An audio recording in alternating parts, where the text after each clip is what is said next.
ተመልሰናል። ክቡራትና ክቡራን አድማጮቻችን እስከ 8 ሰዓት ድረስ እንቀጥላለን። የመጀመሪያ ጉዳያችንና ትኩረታችን ክርስቶስ ዞሊስ ይሆናል። ከአርሰናል ጋር ስሙ የተያዘው የ24 ዓመቱ ግሪካዊውን በስፋት ለመመልከት እንሞክራለን።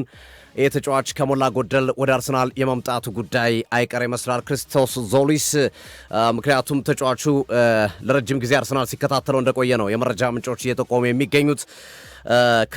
ክርስቶስ ዞሊስ እንግዲህ ይህ ተጫዋች ምናልባት ከሁለት ሳምንታት ከአንድ ሳምንት በፊት ማን እንደሆነ ምን እንደሆነ ብዙዎቻችን መረጃ ያለን አይመስለኝም። ክርስቶስ ዞሊስ የሚባል ተጫዋች ስለመኖሩ ራሱ እንኳን አይደለም ኖርማል ወይም ስፖርት ተከታታይ ይቅርና በስፖርትን በከፍተኛ ሁኔታ የሚዘግቡ ጋዜጠኞች ጭምር ወይም በዓለም አቀፍ ደረጃ በሀገራችን ውስጥ ይቅርና በዓለም አቀፍ ደረጃ የሚዘግቡ እንኳን ክርስቶስ ዞሊስ ላይ እንዲህ አይነት መረጃ አልነበራቸውም። ወይም ተጫዋቹን ብዙዎቹ ያውቁታል ለማለት እቸገራለሁ። ምክንያቱም አንደኛ ከሚጫወትበት ሊግ አንጻር የሚጫወትበት ሊግ ተጋላጭ አይደለም፣ ለዓለም ሕዝብ የሚታይ አይደለም። እንደ እንግሊዝ ፕሪሚየር ሊግ፣ እንደ ስፔን ላ ሊጋ፣ እንደ ፈረንሳይ ሊግ ዋን፣ እንደ ጣሊያን ሴሪ ኤ ወይም እንደ ሌሎቹ ሊጎች ለማየት አመቺ አይደለም። ያ የፈጠረው ነገር ነው፣ ሌላ ነገር አይደለም።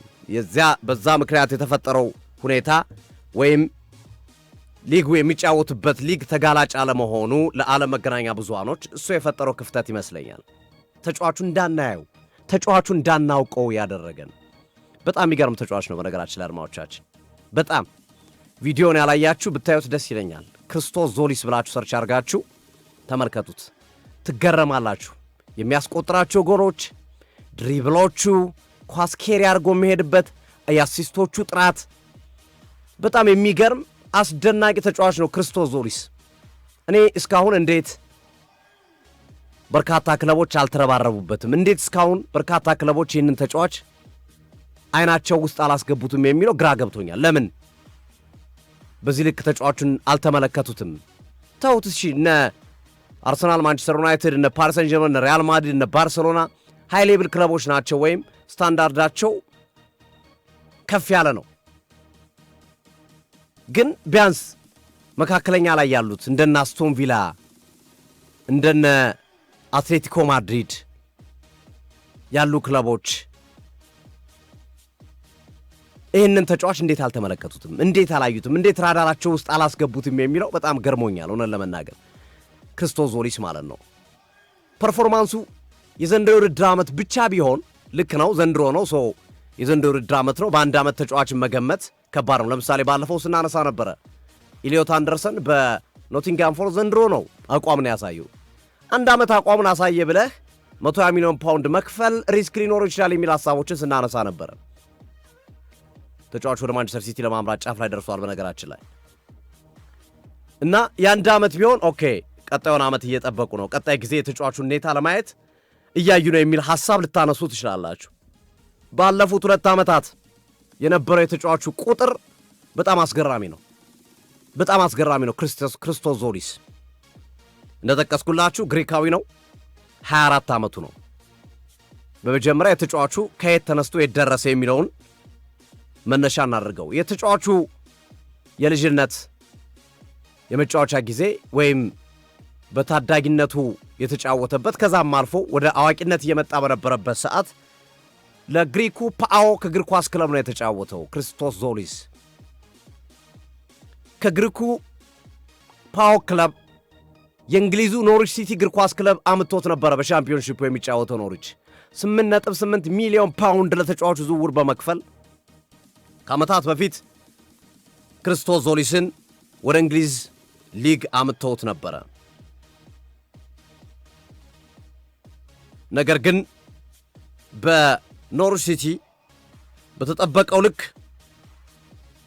ተጫዋቹ መንቀሳቀስ አልቻለም፣ ወይም በተጠበቀው ልክ የተጫዋቹ እንቅስቃሴ መሆን አልቻለም፣ ጥሩ መሆን አልቻለም። ለዛ ነው ከኖሪች ሲቲ በኋላ በተለያዩ ክለቦች ሲንከራተት የቆየው። በፓኦክ ከ2019 እስከ 2021 በቆየባቸው ጊዜያቶች በ42 ጨዋታ 7 ጎሎችን አስቆጥሯል ክርስቶስ ዞሊስ። ያንን ተመልክተው ነው በወቅቱ ተጫዋቹ 18 ዓመቱ ከመሆኑ ጋር ተያይዞ በዛ ዕድሜ ያሳየው አስደናቂ እንቅስቃሴ ግሩም ስለነበረ ኖርዊች ሲቲዎች አመጡት። ግን በኖርዊች የተሳካ ጊዜ አልነበረውም። ከ2021 እስከ 2024 ለ3 ዓመታት በቆየባቸው ጊዜያቶች በ27 ጨዋታ አንድ ጎል ብቻ ነው ያስቆጠረው። ያ ያበሳጫቸው ወይም ያልተመቻቸው ኖርዊች ሲቲዎች ተጫዋቹን 2 ጊዜ በውሰት ሸኝተውታል።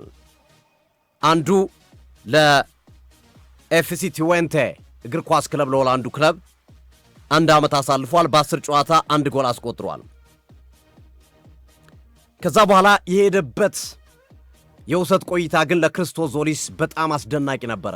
ሁለተኛው የውሰት ቆይታው በጀርመን ቡንደስሊጋ በታችኛው ዲቪዚዮን ለፎርቹና ዲሶልድሮፍ ነበር የተጫወተው 2023-24 የውድድር ዓመትን። ይሄ ተጫዋቹን እንደገና የእግር ኳስ ሕይወቱን እንዲያንሰራራ ያደረገበት ቆይታው ነበር የፎርቹና ዲሶልድሮፍ ቆይታው። በ30 ጨዋታ 22 ጎሎች ብቻ ነው 22 ጎሎች ማስቆጠር ቻለ ክርስቶስ ዞሊስ። 22 ጎሎች ማስቆጠር ቻለ። ከ20 በላይ አሲስቶች ነበሩት በወቅቱ። ይሄ ቁጥር ይሄ እንቅስቃሴ ተጫዋቹን በቤልጂየሙ ኃያል ክለብ ብሩዥ አይን ውስጥ እንዲገባ አደረገው። በነገራችን ላይ በቤልጂየም ክለብ ብሩዥ ኃያል ክለብ ነው። የአውሮፓ ላይሆን ይችላል፣ ለቤልጂየም ግን ትልቅ ክለብ ነው ክለብ ብሩዥ። ክለብ ብሩዥም አይን ውስጥ መግባቱን ተከትሎ ለተጫዋቹ 6 ሚሊዮን ዩሮ በመክፈል ከፎርቹና ዲሶልድሮፍ ወደ ቤልጂየሙ ክለብ ብሩዥ ማምጣት ቻሉ ማለት ነው። ይህንን ተጫዋች ከዚህ ውስጥ ኖርዊች ሲቲ 3.5 ሚሊዮን ዩሮን ተቀብሏል፣ አግኝቷል። ያው ከስሮበታል በልጁ ዝውውር ኖርዊች ሲቲ እና ክለብ ብሩዦች ባስፈረሙበት ሰዓት ላይ ተጫዋቹን ደሞዙን በጥፍ ጨምሮለታል። ነገር ግን ሪሊዝ ክሎዝ አልነበረውም ወይም የመልቀቂያ ዋጋ አልነበረውም። ባለፉት 2 ዓመታት አሁንም የመልቀቂያ ዋጋ የለውም። በነገራችን ላይ ሪሊዝ ክሎዝ የለውም። ሪሊዝ ክሎዝ እንዳይኖረው የተደረገበት ምክንያት ፎርቹና ዲሶልድሮፍ ይሄ ተጫዋች በቀጣይ ዋጋ ቢያወጣና ቢሸጥ የመጠየቅ መብት እንዳይኖረው ነው ክለብ ብሩዦች ያንን ያደረጉት። ከ2024 እስከ 2026 ባለፉት 2 ዓመታት በቆየባቸው ጊዜያቶች በክለብ ብሩዥ በሊጉ ብቻ በ109 ጨዋታ 32 ጎል 44 አሲስት። ይሄ የነ ሊዮኔል ሜሲ የነ ክሊያን ምባፔ የነ ክርስቲያኖ ሮናልዶ ቁጥር ነው። በነገራችን ላይ እንደዚህ አይነት ቁጥር በጣም አስገራሚ ቁጥር ነው። በጣም አስገራሚ ቁጥር ነው። በ109 ጨዋታ 44 አሲስት 32 ጎል፣ ያ ማለት 76 ጎሎች ላይ ተሳትፏል በድምሩ በ109 ጨዋታ። ቀላል ሊግ አይደለም የቤልጂየም ሊግ እኮ። የቤልጂየም ሊግ እኮ ቀላል ሊግ አይደለም። በቅርቡ እንኳን ማንቸስተር ዩናይትድ ግብ ጠባቂ ሆኖ እያገለገለ የሚገኘውን ሰላመንስን ማፍራት የቻለ ሊግ ነው። የቤልጂየምን ሊግ ልንንቀው አንችልም። ከቤልጂየም ሊግ ተነስተው ዓለምን የተቆጣጠሩ ታላላቅ ተጫዋቾች አሉ። ኬቨን ድብሩነ፣ ቪንሰንት ኮምፓኒ፣ ቶቢ አልደርዌልድ፣ ስንቱን እንጥራው፣ ቲቦ ኮርቷ፣ ብዙዎቹ ከቤልጂየም ሊግ ተነስተው ዓለምን መቆጣጠር የቻሉ ናቸው። ግን በቤልጂየም ሊግ እንደዚህ ተጫዋች የደመቀ በ2 ዓመታት ያሉ ቁጥሮች እንደዚህ ተጫዋች ከፍ ያለ አልተመለከትንም። ኢዲን ሃዛርድን እንኳን በዚህ ልክ በቤልጂየም ሊግ ደምቆ አልተመለከትነውም። ቁጥሮቹን ወደ ኋላ ዞር ብላችሁ መመልከት ትችላላችሁ። የዚህ ተጫዋች በጣም አስገራሚ ነው። ቤልጂየማዊ አይደለም በነገራችን ላይ ግሪካዊ ነው። ግን በቤልጂየም ያለፉት 2 ዓመታት የክለብ ብሩዥ ቆይታው ግን ቁጥሮቹ ያስደነግጣሉ። ዘንድሮ እንመልከተው። ክርስቶስ ዞሊስ 22 ጎል 29 አሲስት በዘንድሮ ዓመት ብቻ ማለት ነው። በዛ ላይ ኮንሲስተንስ ወጥነት ያለው ጉዳት የማያስተናግድ በጣም ጥራት ያለው ተጫዋች ነው።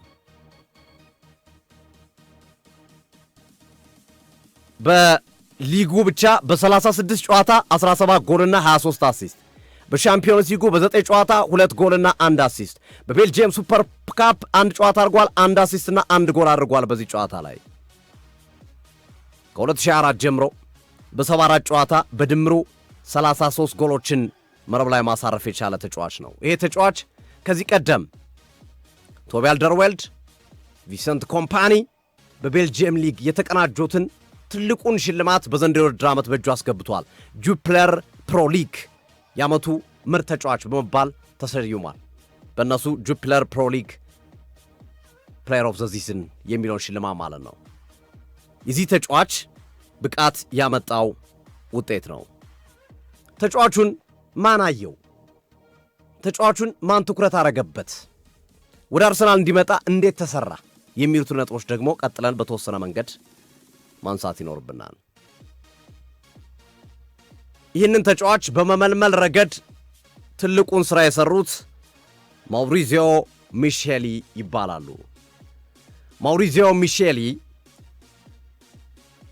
ከዚህ ቀደም በናፖሊ የናፖሊ እግር ኳስ ክለብ መልማይ ሆነው ቺፍ ስካውት ያው የስካውቶች የመልማዮች አለቃ ሆነው የሰሩ ናቸው። በናፖሊ ቆይታቸው ትልቅ ተጫዋቾችን አምጥተዋል። አሁን በባየር ሙኒክ የሚጫወተው ኪም ሚንጃይ በናፖሊ እግር ኳስ ታሪክ ውስጥ ትልቅ ስም ያለው ማሪክ ሃምሲክን ከምንም አንስተው ነው ታላቅ ያደረጉት። ሴኔጋላዊውን ተከላካይ ካሊዱ ኩሉይባሊን እነዚህን ተጫዋቾች ያመጧቸው ማውሪዚዮ ሚሼሊ ናቸው። በዚህ ብቻ አያበቃም። አሁን ዓለም ላይ ምርጥ ብለን ከምናነሳቸው ቶፕ 5 ተጫዋቾች መካከል አንዱ የሆነውንና ማንም ሳያየው ማንም ሳያስተውለው ወደ ናፖሊ በማምጣት ታላቅ ተጫዋች ያደረጉት እኚህ ሰው ናቸው። ኪቪቻ ካቫራትስኬሊያን ማውሪዚዮ ሚሼሊ ናቸው ያመጡት። ይህንን ተጫዋች ክርስቶስ ዞሊስንም ወደ አርሰናል ለማምጣት እየሰሩ ያሉት እኚህ ሰው ናቸው። ምክንያቱም አንድሪያ ቤርታ የአርሰናል ስፖርቲንግ ዳይሬክተር ሆኖ ከመጡ በኋላ እኚህ ሰው በቅርቡ የአርሰናል የቺፍ ስካውት ኃላፊ በመሆን ወይም የመልማዮች ኃላፊ በመሆን የአርሰናልን ቡድን ተቀላቅሏል። ማውሪዚዮ ሚሼሊ የእኚህ ሰው መምጣት ኢፌክት ወይም ውጤት ነው። በናፖሊ በነበሩበት ሰዓት ለረጅም ጊዜ የተጫዋቹን ታሪክ የተጫዋቹን እንቅስቃሴ ደጋግመው ተመልክተውታል እና ዝውውሩ የዛሬ አይደለም። አርሰናል ክርስቶስ ዞሊስን ማውሪዚዮ ሚሼሊን ወደ አርሰናል እንዲመጡ ካግባባበት ጊዜ ጀምሮ ለረጅም ወራቶች ሲከታተለው ቆይተዋል። የክርስቶስ ዞሊስን ዝውውር ዘ አትሌቲክ ታማኙ የመረጃ ምንጭ ሰሞኑን በግልጽ እንዳስቀመጠው ዞሊስ ወደ አርሰናል የመዘዋወር ጉዳይ የጊዜ ጉዳይ ካልሆነ ያለቀ ጉዳይ ነው የሚል መረጃ ነው የሰጠው። ብዙ ነገሮች ተጠናቀዋል። ብዙ ሂደቶች ተሂደዋል። ብዙ መንገዶች ተጉዘዋል። ከክፍያ፣ ከተጫዋች ደሞዝ፣ ከፐርሰናል ጉዳዮች ጋር በተያያዘና መሰል ነገሮች አርሰናል ውስጥ ለውስጥ አብዛኞቹን ነገሮች አጠናቋል። ለዚህ አንድ ማስረጃ ልንገራችሁ። በአውሮፓ ሻምፒዮንስ ሊግ አርሰናል ከፓሪስ ሰን ጀርመን ጋር በቡዳፔስት ሃንጋሪ በነበረው የፍጻሜ ጨዋታ ላይ ከጨዋታው በፊት ይሄ ተጫዋች ከጋዜጠኞች ጥያቄ ቀርቦለት ነበር። የቀረበለት ጥያቄ የዝውውር ጥያቄ አይደለም፣ የት ትሄዳለህ አይደለም የቀረበለት ጥያቄ። በአውሮፓ ሻምፒዮንስ ሊግ ማን አሸንፋል የሚል ጥያቄ ነበር የቀረበለት። ተጫዋቹም በዛን ወቅት የሰጠው ምላሽ ምርጥ ፕሮጀክት ያለው አርሰናል ነው የሚል አስተያየቱን ሰጥቷል። እና ይሄ ዘ አትሌቲክ የክርስቶስ ዞሊስን የአርሰናል ዝውውርን ጉዳይ ይዞት ከወጣ በኋላ በርካታ የመገናኛ ብዙሃኖች ይህንን ኢንተርቪውን እያነሱ ጉዳዩ ቀድሞ ያለቀ ነው። ምክንያቱም በዛ ኢንተርቪው ላይ በግልጽ ያስታውቅ ነበረ። በተደጋጋሚ የሚካኤል አርቴታን ስም እየጠራ ሲያደንቅ ነበረ። የአርሰናልን ፕሮጀክት ሲያንቆለጳጵስ ነበር። ይሄ ዝም ብሎ የመጣ አይደለም። ከልጁ ዝውውር ጋር በተያያዘ አርሰናሎች ቀድሞ መስራታቸውን የሚያሳይ ምንጭና መረጃ ነው ይላሉ። ክርስቶስ ዞሊስ ሰሞኑን በሰጠው መረጃ በአውሮፓ ሻምፒዮንስ ሊግ የሚሳተፍ ቡድን ላይ ነው የሚጫወተው በቀጣይ ዓመት ብሏል። ፓሪስ ሰን ጀርመን፣ አርሰናል እና ሌሎች ክለቦች የዚህ ተጫዋቹ ፈላጊዎች ናቸው። በዋነኝነት የአርሰናል ነው የዚህ ተጫዋች ከፍተኛ ፈላጊ የሆነው ክርስቶስ ዞሊስ። ለምን አርሰናል ለምን ተጫዋቹን ፈለገው? ሜጀር ነገሩ መመልከት ትችላላችሁ። የተጫዋቹ ኳሊቲ በጣም ይገርማል። 24 ዓመቱ ነው። ወደፊት ይህንን ተጫዋች በጥሩ ጥራት ማሳደግ የሚችሉ ከሆነ አርሰናሎች ተጫዋቹን የ100 ሚሊዮን ፓውንድ የ150 ሚሊዮን ፓውንድ ተጫዋች ማድረግ ይችላሉ። ከሄሊን ዳውቶ ሳካን ታላቅ እንዳረጉት ጋብሪኤል ማርቲኔሊን ከብራዚል አመጣው ወደ ታላቅነት መንገድ እንደመሩት ክርስቶስ ዞሊስ ላይም ጠንካራ ስራ ከሰሩ አርሰናሎች ይህንን ተጫዋች የዓለማችን ምርጡ ተጫዋች ማድረግ የሚችሉበት እድል አለ። ይህንን ታሳቢ አድርገው ነው ዝውውሩን ለማድረግ እየሰሩ ያሉ። ተጫዋቹ ዋጋው በጣም ርካሽ ነው። 34 ሚሊዮን ፓውንድ አካባቢ ወይም 40 ሚሊዮን ዩሮ አካባቢ ነው የተጫዋች። አንደኛ አርሰናል በትልቁ እያሰበ ያለው ነገር ተጫዋቹ ውጤታማ ባይሆን እንኳን አርሰናል አይከስርበትም፣ ከፍተኛ ገንዘብ አይከስርበትም። ለአንድ የመስመር አጥቂ እንደነ ብራድሊ ባርኮላ፣ ራፋኤል ሊያኦ፣ አንቶኒ ጎርደን ወይም መሰል ተጫዋቾች አይነት ተጫዋቾች አርሰናል ቢያመጣ ከ80 እስከ 100 ሚሊዮን ፓውንድ ያወጣል። መተው ውጤታማ ይሆናል። ኦፍ ኮርስ ከነበራቸው እና ከነበሩበት ሊግ ከነበሩበት ክለብ አንጻር ውጤት የማምጣት እድላቸው ሰፊ ነው። ነገር ግን እነዚህ ተጫዋቾች ባይሳካላቸውስ ከፍተኛ ገንዘብ ነው አርሰናል የሚከስረው። በክርስቶስ ዞሊስ ግን አርሰናል አይከስርም። ቢያንስ በዋጋው መሸጥ ይችላል መልሶ ከሰራበትና ውጤታማ ካረገው ደግሞ ከዋጋው ጥፍ አድርጎ ይህንን ተጫዋች ቫሉዌብል ወይም ትልቅ ዋጋ ያለው ተጫዋች ማድረግ የሚችሉበት እድል አለ። ባይሳካለት የወጣበት ገንዘብ ያን ያህል ስላልሆነ አርሰናልን አይጎዳም፣ አያስቆጭም። ወይኔ ለዚህ ተጫዋች የወጣው ገንዘብ ብሎ አርሰናሎች እንዲቆጩ አያረጋቸውም። ለምሳሌ ኒኮላስ ፔፔ ወደ አርሰናል ከመጣ በኋላ ከፍተኛ ገንዘብ በመውጣቱ ምክንያት 72 ሚሊዮን ፓውንድ አካባቢ አርሰናል ሁሌ ይቆጫሉ። ሳይጠቀሙበት የባከነ ታለንት ነው፣ ተሰጥኦ ነው። እንደዚህ አይነት አጋጣሚ እንዳይፈጠር እንዲህ አይነት ዝውውሮችን ማድረግ ጠቃሚ ነው ተብሎ ይታሰባል።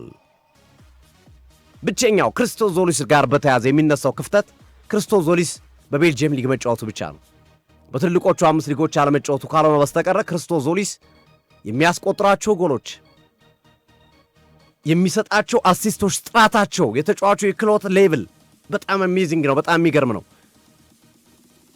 አንቲሲፔት የሚያደርግበት ሁኔታ፣ ከኳስ ውጪ ያለው ሚና፣ በተለይ ሚካኤል አርቴታ ይህንን ይፈልጉታል። ከኳስ ውጪ ተጫዋቹ አይደክሜ ነው። 90 ደቂቃ የሚሮጥ ተጫዋች ነው ከኳስ ውጪ።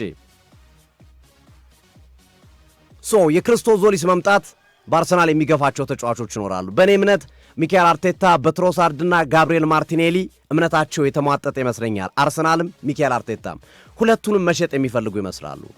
በነገራችን ላይ የክርስቶስ ዞሊስ ወደ አርሰናል መምጣት ሌሎቹ ዝውውሮች ላይ ምንም ኢፌክት የለውም። አርሰናል ሞርጋን ሮጀርስን ቢያመጣ፣ ብራድሊ ባርኮላን ቢያመጣ፣ ራፋኤል ሊያኦን ቢያመጣ ከነዚህ ዝውውሮች ጋር ምንም አይነት ግንኙነት የለውም ተብሏል። የአርሰናል ክለብ ምንም ክርስቶስ ዞሊስ ተጨማሪ ነው። ወይም ክርስቶስ ዞሊስ እንደ ይሄ ለትርፍ እንደምገዛው ወይም ለንግድ እንደምትገዛው ዕቃ አይነት ማለት ነው። ያ ማለት ምንድነው? ትገዛዋለህ፣ መልሰህ ብትሸጠው ታተርፍበታለህ። ስለዚህ አርሰናል ገንዘብ ሊያጠራቅምበት ነው እንጂ ክርስቶስ ዞሊስ ላይ ክርስቶስ ዞሊስን አምጥቶ በቀጥታ አሁን ላለው ቡድን በከፍተኛ ሁኔታ ግልጋሎት ይሰጥልኛል ወይም አርሰናልን ወደ ሌላ ሌብል ያሳድግልኛል በሚል እሳቤ ብቻ አይደለም። ሁለት ነገሮች አሉት እዚህ ላይ። አንድ ተጫዋቹ መጥቶ ይጠቅመኛል። ሁለተኛ ተጫዋቹ በ30 እና በ35 ሚሊዮን ዩሮ ባመጣው ሚሊዮን ፓውንድ ባመጣው ቀጣይ እጥፍ አድርጌ መሸጥ ስለምችል ተጫዋቹ ላይ የሚያወጡት ገንዘብ አርሰናሎች የሚያተርፉበት እንጂ ኢንቨስት አድርገው ሃርቨስት የሚያደርጉበት እንጂ የሚያወጡት ገንዘብ የሚጎዳ አይደለም ነው። ስለዚህ ይለያያል። ከነ ሞርጋን ሮጀርስ፣ ከነ ብራድሊ ባርኮላ፣ ከነ ራፋኤል ሊያኦ፣ ምናልባት ከነ ቪኒሲየስ ጁኒየር ዝውውር የተለየ ነው ይሄ ዝውውር። እነዛኞቹ የሚመጡት በቀጥታ ቡድኑ ላይ ኢምፓክት ለመፍጠር ከፍተኛ ገንዘብ ይወጣባቸዋል። መጥቶ ተጽዕኖ መፍጠር ነው ዓላማቸው። ውጤት ማስመዝገብ ነው። ዋንጫ ማምጣት ነው ስራቸው። የክርስቶስ ዞሊስ ግን ከዚህ ሂሳቤ ለየት ያለ ነው። ክርስቶስ ዞሊስ ወደ አርሰናል የሚመጣው ብቃቱን አሳይቶ ውጤት ለማምጣት ብቻ ሳይሆን ቀጣይ ለአርሰናል ከፍተኛ ገንዘብ የሚያስገኝ ለአርሰናል ቫልዩብል የሆነ ተጫዋች እንዲሆን ከመፈለግ አንጻር የሚመጣ ተጫዋች። ስለዚህ እሳቤው የተለያየ ነው። እሳቤውም የተለያየ ስለሆነ አርሰናል በክረምቱ ያሰባቸውን ዝውውሮች አይነካም። የክርስቶስ ዞሊስ መምጣት በአርሰናል ቤት ውስጥ አይነካም። ለዛ ነው ቅድም ያነሳሁት ሚካኤል አርቴታ ክርስቶስ ዞሊስን አምጥተው ሌላም የመስመር አጥቂ ተጫዋች የሚያመጡ እንደሆነ እሙን ነው። ያ ማለት ጋብሪኤል ማርቲኔሊና ትሮሳርድ ምን ይሰራሉ? እንደዛ ከሆነ እዚህ ቡድን ውስጥ ግልጽ ነው ሁለቱንም አርሰናል የመሸጥ እድል አለው። እንደሚታወቀው ሊያንድሮ ትሮሳርድ ስሙ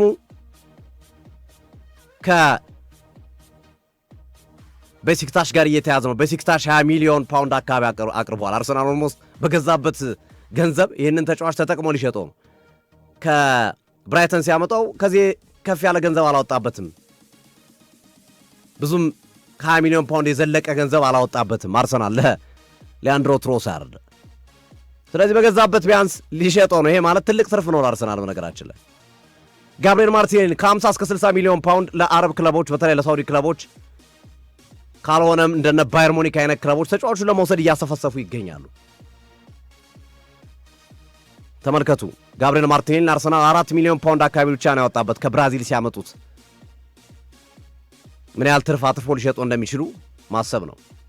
ስለዚህ እነዚህን ተጫዋቾች አልፈለጓቸውም። ግልጽ ነው አርሰናል እነዚህ ተጫዋቾች ይገፋሉ። ክርስቶስ ዞሊስ ከመጣ ቢያንስ ከትሮሳርድና ከማርቲኔሊ አንዱን ይገፋ፣ ሁለቱን አስቀምጠ እንደገና ዞሊስን አጨምር። ሶስተኛ የመስመር አጥቂ የግራ መስመር አጥቂ እንደገና እነ ብራድሊ ባርኮላ እንደነ ራፋኤል ሊያኦ ከተሳካ እንደ ቪኒሲየስ ጁኒየር አይነት ተጫዋችን የማምጣት እቅድ አለው አርሰናል ግራ መስመሩን ለማጠናከር። ሞርጋን ሮጀርስ አለ በዛ ቦታ ላይ መጫወት የሚችል፣ ኢብሪች ኢዚ ያለ ግራ መስመር ላይ መጫወት የሚችል። ተመልከቱት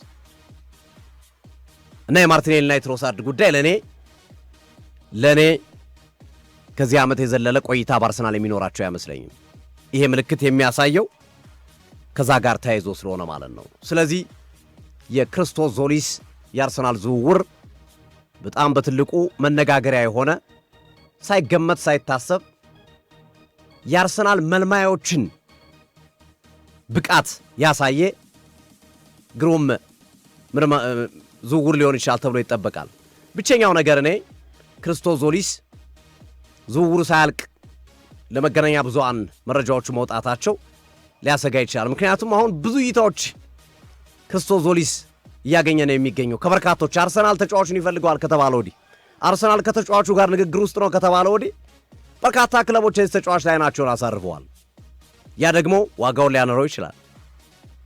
ያ ደግሞ የሐሳብ ለውጥ እንዲህ በጣም ሊያደርግ ይችላል በራሱ በክርስቶስ ዞሊስ ላይ። በእርግጥ የአርሰናል አይነት ፕሮጀክት ክርስቶስ ዞሊስ ራሱ አያገኝም። እዚህ ላይ አንድ ነገር መረዳት አለባችሁ። ዝውውሩን የሚመራው በበርካታ ሂደቶች ክለቦች ናቸው ኮንትራት ያላቸውን ተጫዋቾች ዝውውር የሚመሩት። ለምሳሌ በኋላ ላይ እናነሳዋለን። ቀላል ምሳሌ ኩኩሬያ ወደ ማድሪድ ሲሄድ ቼልሲ ነው ዝውውሩን የመራው። ተጫዋቹ ብቻ ማድሪድ እንፈልጋለሁ ይላል። ቼልሲ በገንዘብ በምን የሚደራደረው ቼልሲ ነው፣ ይጨርሳል። የክርስቶስ ዞሊስ ሲናሪዮ ግን ትንሽ ለየት ያለ ይመስለኛል። ሪሊዝ ክሎዝ የለውም። የመውጫ ዋጋ አልተለጠፈበትም። ከፎርቹና ዲሰልዶርፍ ሲያመጡት ፎርቹና ዲሰልዶርፎች ከሽያጭ ገንዘብ እንዳይቀበሏቸው ሲሉ ከቀጣይ ሽያጭ ተጫዋቹ ላይ ሪሊዝ ክሎዝ አላስቀመጡም። ስለዚህ አሁን ማን ነው የዝውውሩ ዓላማና የዝውውሩ ዓላማ ፈጻሚ? ከክለቡ ይልቅ የክርስቶስ ዞሊስ ድምፅ ከፍ ብሎ ይሰማል። ምክንያቱም ነገ ከነገ ወዲያ ኮንትራቴን ጨርሼ በነፃ ሄዳለሁ ቢላቸው ለነሱ ክስረት ነው። ሪሊዝ ክሎዝ የላቸውም። ስለዚህ ተጫዋቹ የሚላቸውን ነገር ነው የሚሰሙት። ክለብ ብሮጆች በስምምነት በፍቅር ነው መጨረስ ያለባቸው። ፓወሩን ሞኖለስ ክለብ ብሩዥ አጥቷል። ፓወሩ በክርስቶስ ዞሊስና በወኪሉ ቁጥጥር ስር ላይ ያለው ኃይሉ የዝውውር ኃይሉ፣ ምክንያቱም ሪሊዝ ክሎዝ ስላልተቀመጠለት ተጫዋቹ ላይ ማለት ነው። ስለዚህ ተጫዋቹ ደግሞ በግልጽ ተናግሯል። ትልቅ ፕሮጀክት ወይም ትልቅ ወደሚያስብ ቡድን ነው መሄድ የምፈልገው፣ ቅድሚያ የምሰጠው እንግሊዝ ፕሪሚየር ሊግ ክለብ ነው ብሏል። እንደጠቀስኩላችሁ ከሻምፒዮንስ ሊግ ጨዋታ በፊት ስለ አርሰናል ያለውን አድናቆት፣ ስለ ሚካኤል አርቴታ ያለውን አድናቆት ሲገልጽ በርካቶች ተናግረዋል። እና የዚህ ተጫዋች ሂደት በጣም አስገራሚ ነው፣ በጣም ግሩም ነው። በነገራችን ላይ ተጫዋቹ በእንግሊዝ በአውሮፓ ስታንዳርድ መጥቶ ውጤታማ ይሆናል አይሆንም የምናየው ነው የሚሆን። እሱ ነው ደጋግሜ አንስቼዋለሁ። የተጫዋቹ ብቸኛው ችግር በትልልቅ ቡድኖች ወይም ትልልቅ ሊግ ላይ አለመጫወቱ ነው። ከዛ ውጭ ግን የሚያስቆጥራቸውን ጎሎች ተመልከቷቸው፣ የሚሰጣቸውን አሲስቶችን እያቸው። ኳሊቲው በጣም በጣም ጥራት ያለው ነው። የቤልጂየም ሊግንም መናቅ የለብንም። ኢዲን ሃዛርድ፣ ኬቨን ደ ብሩነ፣ እነ ቪንሴንት ኮምፓኒ፣ አልደርዌልድ፣ ቲቦ ኮርቷ ቤልጂየማዊ ናቸው፣ ሌላ አይደሉም። ከቤልጂየም የመጡ ተጫዋቾች ናቸው ኢዲን ሃዛርድን ጨምሮ። ስለዚህ የቤልጂየም እግር ኳስ አብዮት፣ የቤልጂየም እግር ኳስ እንቅስቃሴ የሚናቅ አይደለም። ክለብ ብሩዥ እንዴ በአውሮፓ ቻምፒዮንስ ሊግ እኮ አምናም ዘንድሮም ትልልቆቹን ክለቦች እኮ ፈትኗል እኮ ክለብ ብሩዥ። በዛ እንቅስቃሴ ውስጥ የዞሊስ ሚና አሪፍ ነበረ። ከሲቲ ጋር የነበረውን ጨዋታ የዘንድሮ ውድድር ዓመት ሲቲና ክለብ ብሩዥ ያደረጉትን ጨዋታ ተመልከቱት። የክሪስቶስ ዞሊስን እንቅስቃሴ ብቻ ዩቲዩብ ላይ ክርስቶስ ዞሊስ ቨርሰስ ማንቸስተር ሲቲ ብላችሁ ብታዩት ትረዳላችሁ የልጁን ኳሊቲ። የሚናቅ አይደለም። በቤልጂየም ሊግ ስለተጫወተ ብለን የምናነሳው ቁጥሮቹ አስደንጋጭ ናቸው፣ በጣም አስደንጋጭ ናቸው። 22 ጎል 29 አሲስት በአንድ ዓመት 51 ጎሎች ላይ እኮ ነው የተጫዋች የተሳተፈው። 51 ጎሎች ላይ 22 ጎል 29 አሲስት። ለዛውም ጎሎቹ ጥራታቸው፣ አሲስቶቹ ጥራታቸው ስንመለከት በጣም የተለየ ነው። ተጫዋቹ እኔ በእኔ እምነት አውሮፓ ላይ በደንብ የሚሳካለት ተጫዋች ነው። ጉዳትና መሰል ነገሮች ካልገጠሙት ደግሞ በአብዛኛው የእግር ኳስ ሕይወቱ ከጉዳት ነፃ ሆኖ ያሳለፈ ተጫዋች ነው። ኢንጁሪ ብዙ የሚያጠቃው አይነት ተጫዋች አይደለም። ሰውነት ተክለ ሰውነቱ አጠር ያለ ነው። ሜትር ከ79 የሚረዝም ነው። በእይታ ስናየው ተጫዋቹ የተክለ ሰውነቱ ግዙፍ የምንለው ተጫዋች አይደለም፣ ግን ደቃቃም አይደለም። ጠንካራ ነው። በነገራችን ላይ ተጫዋቹ ፊዚካል አፒራንሱ በጣም ጠንካራ ነው። ተጫዋቹ ኳስ የሚነጥቅበት ፈልቅቆ የሚወስድበት ከተጫዋቾች የሚሸፍንበት ሂደቶች ስትመለከቱ በጣም ግሩም ነው። እንግዲህ አርሰናል የዚህን ተጫዋች ዝውውር የመጨረሻ እድሉ በጣም ሰፊ ነው። እንግዲህ ቀድሞ ወሬው ተወርቶ ብዙ ጊዜ አርሰናል ቀድሞ ወሬ ሲወራ ዝውውሮቹ ላይ ችግር ይፈጠሩበታል። እነሱ የሚፈጥሩት ኢፌክቶች ካልሆኑ ቀድሞ ወሬው መወራቱ ካልሆነ በስተቀረ ተጫዋቹ ወደ አርሰናል የመዘዋወር እድሉ በጣም በጣም በጣም ሰፊ መሆኑን በዚህ አጋጣሚ ለመግለጽ እንወዳለን። አይ ቲንክ ስለ ክርስቶስ ዞሊስ ሰፊ ሐሳብ ወይም ሰፊ መረጃ ያገኛችሁ ይመስለኛል። ከእድገቱ፣ ከተጫወተባቸው ክለቦች፣ ከብቃቱ ሊመጡ የሚችሉ ችግሮች፣ የልጁ ፖዚቲቭ ነገር፣ ኔጌቲቭ ነገርና መሰል ነገሮችን ግልጽ የሆነ ነገር የያዛችሁ ይመስለኛል። ክርስቶስ ዞሊስ የአርሰናል እንግዲህ በቀጣይ በርካታ ተጫዋቾችን ይለቃል። እንደ ጋብሪኤል ጄሱስ፣ ጋብሪኤል ማርቲኔሊ፣ ሊያንድሮ ትሮሳርድ፣ ክሪስቲያን ኖርጋርድ የመሳሰሉ ተጫዋቾች የመለቀቅ ዕድላቸው ሰፊ ነው። የቤንጃሚን ዋይትን ሐሳብ አርሰናል የቀየረ ይመስላል። ምክንያቱም ገበያው ላይ ከቤን ዋይት የተሻለ ተጫዋች ያለ አይመስልም። ቲኖ ሊቭራሜንቶም ልክ እንደ ቤንጃሚን ዋይት ጉዳት የሚያጠቃው ተጫዋች ነው። እንደነ ፍሬሴንድ አይነት ተጫዋች ደግሞ ገና ሊጉን የማያውቁ ናቸው። ቤን ዋይት ጋር መቀጠል መጣበቅ ለአርሰናል የተሻለ ነው። የቲምበር ምክትል አድርገው ወይም ከቲምበር ጋር እየቀያየሩ ለመጠቀም። ስለዚህ የቀይ መስመር ተከላካይ የማምጣት እቅዱን አርሰናል ሊሰርዘው ይችላል። አንድ ሚድፊልደር፣ አንድ ወይም ሁለት የመስመር አጥቂ፣ አንድ ደግሞ አጥቂውን የሚደግፍ ተጫዋች እንደ ሞርጋን ሮጀርስ አይነት ተጫዋች ግን አርሰናል ያዘዋውራል። እስከ 4 ተጫዋቾች ድረስ በክረምት የዝውውር መስኮት በተለይ የአጥቂ መስመሩን የሚያጠናክር የአጥቂ መስመሩን ከፍ የሚያደርግ ዝውውሮች የሚፈጽምበት እድል ሰፊ ይመስላል። ስንመለስ አዮብ ቦዋዲ እንመለከታለን። በሞሮኮ ብሔራዊ ቡድን ሞሮኮ ከብራዚል በነበራቸው ጨዋታ ላይ አስገራሚ ብቃቱን ያሳዩ 18 ዓመቱ ታዳጊ የበርካታ ክለቦች አይን አርፎበታል። ሊቨርፑል፣ አርሰናል፣ ፓሪስ ሰን ጀርመን። ቀጣዩ ትኩረታችን ወደ አዮብ ቦዋዲ እናደርጋለን። የአጋሮቻችን መልእክቶች እናስደምጥ። እናት ባንክ ይመቻችሁ ያላችሁ ይገኛል። በልዩነት እናት ባንክ፣ እናት መላ ለትምህርት ቤቶችና ወላጆችን ያስማማ ትምህርት ቤቶች ለአከፋፈል ቀላል የሆነ ሲስተም ነው። እናት መላን ይጠቀሙ። ከእናት ባንክ ጋር በመነጋገር እናት ባንክ ይመቻችሁ ያለ ይገኛል። ኦሜ ከወለድ ነጻ የባንክ አገልግሎት። የአጋሮቻችን መልእክቶች ዲጄ ደቢ ያስደምጠናል። አዮብ ቦዋዲ ቀጣይ ቆይታችን ይሆናል።